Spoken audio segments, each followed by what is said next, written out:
एक बार फिर से ओडा सेंसे ने सभी की थ्योरीज एंड प्रिडिक्शन के ऊपर पानी फेरते हुए चैप्टर 1100 हमारे सामने रख दिया है, जो मोस्ट ऑफ द फैंस को तो लगा था कि इस चैप्टर के अंदर हमें कुछ बहुत ही तगड़ा या फिर बवाल देखने को मिलने वाला है। यानी कि जैसे हमें कोई ड्रैगन या फिर उसकी रिवोल्यूशनरी आर्मी से रिलेटेड कोई एंट्री या उससे रिलेटेड चीजें देखने को मिल सकती है, क्योंकि काफी टाइम से हम रिवोल्यूशनरी आर्मी के बारे में देखते आ रहे थे। लेकिन नहीं, इस चैप्टर में भी हमें कुमा की बैक स्टोरी अपने फाइनल चैप्टर के साथ देखने को मिलती है, जहां आपने एक चीज नोटिस करी होगी कि वन पीस सीरीज के अंदर जितने भी फादर फिगर देखने को मिलते हैं, चाहे आप लूफी का बाप ड्रैगन को देख लो, चाहे आप हमारे उसप का बाप यासुब को देख लो, या फिर सांजी या फिर किसी के भी फादर फिगर को देख लो, वो उतना रोल मॉडल या फिर उतना अच्छा बाप नहीं होता है। वहीं पे हमारे कुमा के कैरेक्टर को अगर आप देखोगे तो इस बंदे ने दिल तो छुआ है ही, बल्कि आंखों में नमी भी लेके आ गया है, क्योंकि इस चैप्टर में ये इसका कैरेक्टर बहुत ही अच्छे से देखने को मिलेगा आपको। और दूसरी तरफ हमें देखने को मिलते हैं एश, साबो एंड लूफी, वो भी काफी चैप्टर के बाद एक ही चैप्टर के अंदर। तो हाँ, कुछ चीजें तो बहुत ही कमाल की है। तो चलिए सभी के ऊपर डिटेल में बात करते हैं।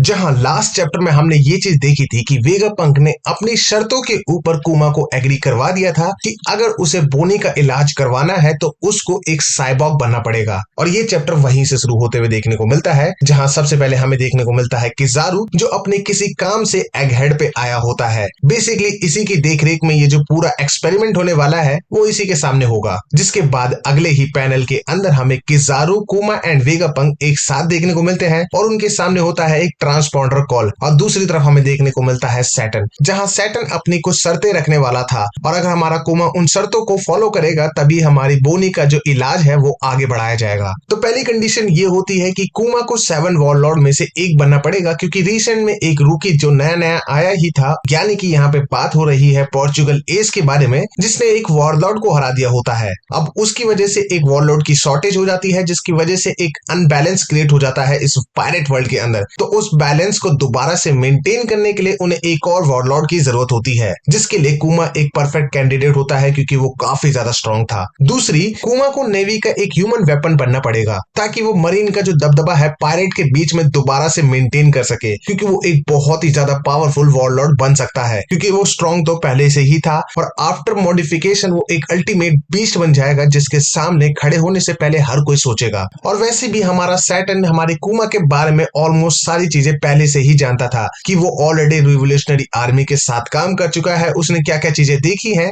तो हाँ, वो बंदा बहुत ही सही था और एक वॉरलॉर्ड बनने के लिए काफी ज्यादा केपेबल भी था। और इसी से रिलेटेड वो अपनी तीसरी भी शर्त रखता है कि मान लो आगे जाके उसके अंदर मॉडिफिकेशन हो जाती है तो वो कहीं मरीन के खिलाफ ना खड़ा हो जाए। जिसके बाद वो अपनी थर्ड कंडीशन रखता है, जो थी अपनी सोचने की एबिलिटी और अपनी जो इंडिविजुअलिटी है वो हमारे कुमा को खोनी पड़ेगी। इसका बेसिकली मीन्स ये है कि वो अपनी तरफ से कभी कुछ सोच नहीं सकता है, अपनी तरफ से कुछ कर नहीं सकता है। बेसिकली उसको हमारे मरीन के इशारों पे ही नाचना पड़ेगा। जिसके ऊपर वेगापंक गुस्सा होकर बोलता है कि फिर ये एक साइबॉर्ग नहीं रहेगा, ये एक रोबोट बन जाएगा, जो मैं बिल्कुल भी नहीं कर सकता हूं, क्योंकि उसको रोबोट बनाने के लिए उसको मारना पड़ेगा। And I am a scientist not a murderer, तो ये काम मैं नहीं करने वाला हूं। जिसके ऊपर सैटर्न उसे बताता है कि तुम एक वर्ल्ड गवर्नमेंट के मिलिट्री साइंटिस्ट हो, तो तुम्हारे पास पीछे हटने का कोई राइट नहीं है, तुम्हें ये चीज करनी ही पड़ेगी। क्योंकि अगर ये क्रिमिनल चाहता है कि ये अपनी बेटी को बचा ले तो इसको ये ट्रीटमेंट बहुत ही ज्यादा महंगा पड़ेगा, तो उसके इसको कीमत चुकानी पड़ेगी।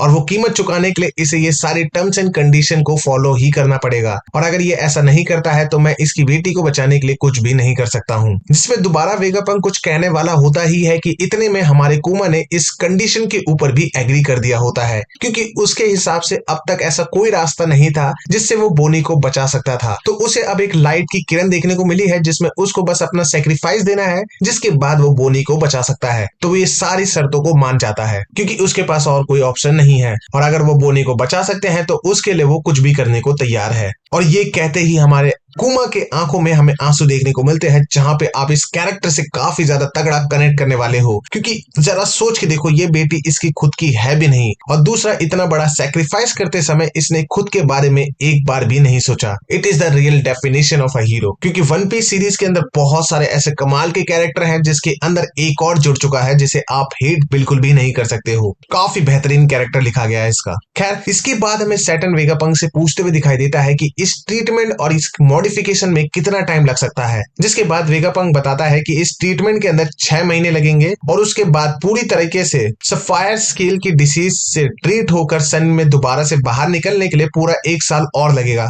मतलब 1.5 साल लगने वाला है बोनी को प्रॉपर ठीक होने के लिए। तो हाँ, वो अपने 10वें जन्मदिन से पहले इसमें प्रॉपर ठीक हो जाएगी, जो सुन के कुमा खुश हो जाता है। और कुमा की जो मॉडिफिकेशन है उसमें मिनिमम 2 साल का टाइम लगेगा ही। जिसके बाद सैटर्न हमारे कुमा से ये चीज पूछता है कि वो कैसे विश्वास कर ले कि बोनी के ठीक होने के बाद कुमा भागने की कोशिश नहीं करेगा। तो अब हमारा कुमा यकीन दिलाने की कोशिश करता है, लेकिन सैटर्न उस पर विश्वास नहीं करता है, क्योंकि सैटर्न एंड वर्ल्ड गवर्नमेंट के पास बोनी ही एक ऐसा हथियार है जिसके चलते कुमा उनकी सारी बातों को मानेगा, वरना कुमा उनकी बातों को भला क्यों ही मानेगा। इसलिए वो उसके बाद एक और सजेशन देता है कि इसके बाद जो कस्टडी होगी हमारी बोनी की, मतलब ट्रीटमेंट के बाद, वो वर्ल्ड गवर्नमेंट के पास चली जाएगी और हमारा कुमा उससे कभी मिलने की कोशिश नहीं करेगा या उससे कभी बात करने की कोशिश नहीं करेगा। और अगर वो ऐसा करता है तो बोनी को पूरी जिंदगी भर एज अ स्लेव बना के रखा जाएगा। और वो ऐसा बिल्कुल भी नहीं चाहता था, क्योंकि हमारी गिन्नी भी एक स्लेव थी, तो उसे पता है इस चीज का क्या इम्पैक्ट हो सकता है। तो वो उस पर भी एग्री करने के लिए तैयार हो जाता है, लेकिन उससे पहले वो एक बात रखता है कि बोनी को कभी ये चीज ना पता चले कि उसकी क्या डिसीज थी और उसके लिए मैंने क्या क्या किया है। और तो और मैं नहीं चाहता हूँ कि उसकी जो कस्टडी है वो वर्ल्ड गवर्नमेंट के पास जाए, उसे दोबारा से सॉर्बेट किंगडम में उसी चर्च में रख दिया जाए जहां पे वो पली बड़ी है। जिसपे सैटर्न एग्री कर जाता है कि हमें फर्क नहीं पड़ता है उसकी कस्टडी किसके पास जाती है, जब तक तुम अपने वादे पे टिके रहते हो। तो अगले 6 मंथ तक कुमा